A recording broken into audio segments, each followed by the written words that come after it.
হারাম খাইয়া কোনো মজা নাই। কম দামের জিনিস খান, যা হালাল বেতন পান, কম দামের জিনিস খান, কচু শাক খান। হাসতেছেন আপনারা? আরে ভাই, কচু শাকে 100% ক্যালোরি। কচু শাক খান বেশি করিয়া। বিদেশি আপেল, আপেল তো আমার দেশে হয় না। বিদেশি আপেল বেশি না খাইয়া দেশের পেয়ারা খান। 2টা আপেলের সমান 1টা পেয়ারা। কোক 7 আপ ইহুদিদের পণ্য না খাইয়া 1টা ডাব খান।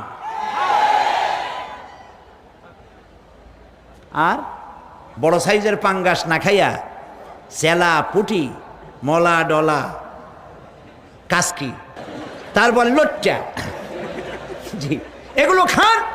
কি হবে? এগুলোর মধ্যে রয়েছে ফসফরাস। খাইলে পরে চোখের দৃষ্টি বাড়তে থাকবে, হার্ট অ্যাটাক করবে না, স্বাস্থ্য ভালো হবে।